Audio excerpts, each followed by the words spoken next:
Crucé a Estados Unidos por Tamaulipas. Pero algo cruzó conmigo. La primera noche después del cruce, en un albergue a la orilla de la carretera, una mujer se sentó frente a mí sin pedir permiso. Tenía los ojos de quien no ha dormido en días. Puso un papel doblado sobre la mesa y dijo una sola cosa antes de empezar a hablar. Lo que mi abuelo vio esa noche nunca debió salir de esa carretera. Pero ya salió, y ahora está aquí. Se llamaba Mariana. Y lo que me contó esa noche, y lo que siguió después, en camiones, cantinas y comedores de madrugada, me hizo entender una cosa que no olvidaré. Hay noches que se abren como puertas. Y una vez que cruzas, no hay vuelta atrás. Esta es la historia de lo que me cruzó. Mariana me habló de su abuelo Ernesto. Delgado como un tabique, manos con callos de gallo, una risa que parecía romper la madrugada. Un hombre que trabajaba duro de día y que, los sábados por la noche, se dejaba llevar por algo más oscuro. Las peleas de gallos clandestinas no eran deporte, eran orgullo, dinero. La forma en que ciertos hombres demostraban que todavía mandaban en su tierra. Esa noche, Ernesto ya estaba acostado cuando golpearon su puerta. Su compadre Julián, el mejor de la cuadrilla, necesitaba que fuera. El gallo tenía una oportunidad más. Una sola. Ernesto se levantó. En el patio olía a pólvora y a arcilla mojada. Los hombres respiraban corto. Las cervezas tibias se olvidaban en vasos manchados. Eran las horas en que la gente pierde el miedo por costumbre y lo gana por embriaguez, me dijo Mariana, repitiendo las palabras exactas de su abuelo. Lo que pasó después no fue por el gallo, fue por una decisión pequeñísima, insistir en despertar a Julián para una pelea más, palabras subidas de tono, un empujón, y una pistola que alguien juró que no iba a usar. Se usó, un disparo, una vida que cae fuera del mundo. Y la sensación, según Ernesto, de que una puerta se cerraba para siempre en esa noche. Desde esa noche, Ernesto nunca volvió a ser el mismo. Dejó la plaza. Dejó de hablar de gallos. A veces, cuando estaba solo, se acercaba a la ventana y miraba la carretera, como si esperara ver a Julián aparecer por ahí, caminando como si nada. Julián nunca apareció.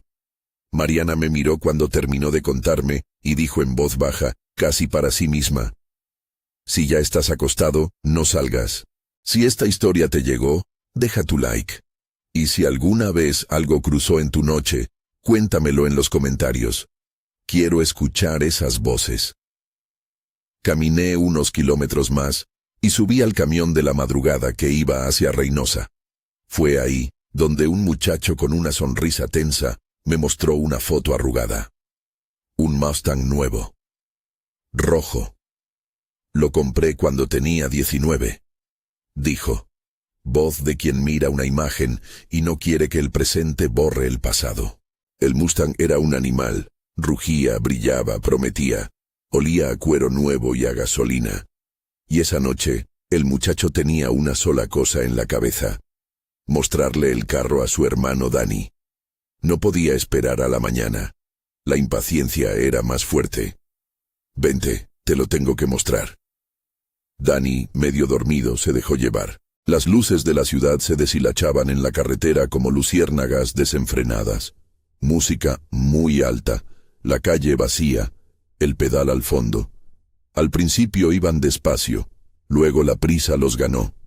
En un tramo de curvas, la realidad se volvió pequeña ante la velocidad. No voy a reconstruir el impacto. Lo que importa no es el metal doblado, es el silencio que vino después. Dani no despertó. El muchacho pasó horas golpeando el volante con las manos abiertas, pidiendo perdón a alguien que ya no podía escucharlo. En la funeraria nadie lo recriminó. Solo lo miraron. Y esa mirada helada fue peor que cualquier palabra. La frase que se tatuó en su piel para siempre no fue ninguna de las que le dijeron. Fue la que él mismo se repetía cada noche al apagar la luz. ¿Por qué lo desperté? Me entregó la foto del Mustang en silencio. En la imagen, el carro parecía sonriente, sin saber nada del desastre que aún no había ocurrido. Si ya estás acostado, no salgas. Seguí el camino. En una parada de autobús, una mujer me habló con las manos todavía temblorosas de solo recordar. No soy de aquí, me dijo. Me invitaron a ver el río. Era la promesa de un momento ligero. Se llamaba Alejandra, y el río no fue ligero. Alejandra describió la orilla, barro frío pegado a los pies, hojas que crujían bajo la luz equivocada, olor a humedad antigua. La invitación fue en voz baja, con una risa que tenía algo de intento y algo de anzuelo. Ella aceptó por ganas de no quedar fuera. En la oscuridad se resbaló. No había nadie cerca para ayudar. Solo la corriente, que la arrastró como si la noche hubiera decidido alimentarse de su sorpresa. Lo que quedó en la memoria de Alejandra no fue el peligro físico. Fue la soledad absoluta. La noche tragándose el ruido de sus propias manos, la camisa empapada pegada a la piel, el pecho buscando aire. Una figura desde la orilla. Alguien que no quería mojarse pero no pudo no hacerlo. La fue arrastrando hacia la arena. La sacaron a duras penas. Pero algo de Alejandra se quedó en el agua esa noche. Después tuvo sueños donde el río volvía y le acercaba caras de personas que ya no hablaban. Al despedirse, me dijo lo mismo que los otros, con la misma voz que busca construir un escudo para los demás. Si ya estás acostado, no salgas. La cuarta historia llegó entre platos humeantes, en un comedor social. Un hombre con la mirada apagada pero firme me habló cuando dijo una sola palabra. Ecatepec. Se le tensó la garganta como si ese nombre le trajera un mapa de golpes. Luis se levantó de su casa a la madrugada con la rabia en la sangre. Una discusión con su pareja. Orgullo herido. La calle como forma de demostrar algo que nadie le había pedido que demostrara. Cuando sales con la rabia en la sangre, crees que la calle te hace más hombre, o te deja pensar mejor. Las avenidas mal iluminadas, los autos pasando. Una confrontación que no estaba en ningún plan. Lo golpearon, lo dejaron en una banqueta. Sin sentido. El teléfono vacío de consuelo. Estuvo días en coma. Cuando despertó, las primeras palabras no fueron para su atacante. No fueron para su orgullo. Fueron para la mujer que había quedado en casa. ¿Por qué me dejaste salir? Suscríbete si no estás suscrito. Cada historia que llega a este canal viene de alguien que necesitó contarla. Y quizá, en algún lugar, alguien que la escucha decide quedarse en casa. Cargué esas 4 historias durante días. En camiones, en plazas, en cantinas donde la luz era poco más que un farol oxidado. En algún momento dejé de ser solo un pasajero. Me volví un recipiente. Una noche, en un cuarto de motel alquilado por horas, me dormí con la radio encendida. Boleros y noticieros de madrugada. Soñé con rostros que no podía ordenar.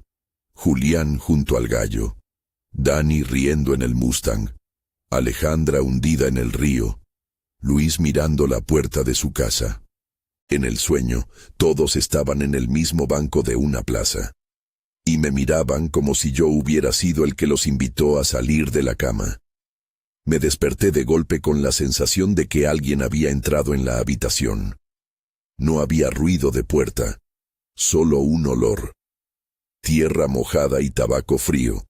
Una mezcla que no pertenecía a las sábanas ni a la alfombra. Caminé hacia la ventana. El pueblo dormía. Las luces de la carretera brillaban como una hilera de ojos. Fue entonces cuando entendí que lo que había cruzado conmigo no era un cuerpo. Era un repertorio de noches. Una sombra hecha de decisiones ajenas que se había pegado a la mía sin pedir permiso. En una cantina en Matamoros días después, un hombre me miró y dijo: «Cuando uno cruza, también se cruzan con uno los pecados dormidos». No sé si lo dijo con ironía o con miedo, pero la frase quedó como un ancla. Meses después encontré a Mariana en una plaza.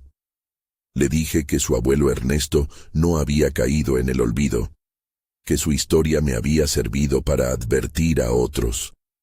Ella me miró con una mezcla de gratitud y cansancio, como si hubiera querido borrarla y al mismo tiempo dejarla pegada. No puedo decirte si lo que me cruzó fue fantasmal, psicológico, o simplemente el peso de demasiadas voces juntas. Prefiero dejarlo así, sin definición, porque la ambigüedad respeta la verdad de cada quien. Lo que sí sé es esto: la noche tiene reglas silenciosas, y muchas tragedias empiezan por violar una sola de ellas. Julián, Dani, Alejandra, Luis, cada uno salió cuando no debía, por orgullo, por impaciencia, por no querer quedar fuera. Y la noche les cobró de formas distintas, con un disparo, con un silencio, con una corriente, con una camilla. No siempre el precio es la muerte. A veces es culpa que te acompaña toda la vida, sueños que no te sueltan, silencios que no se llenan.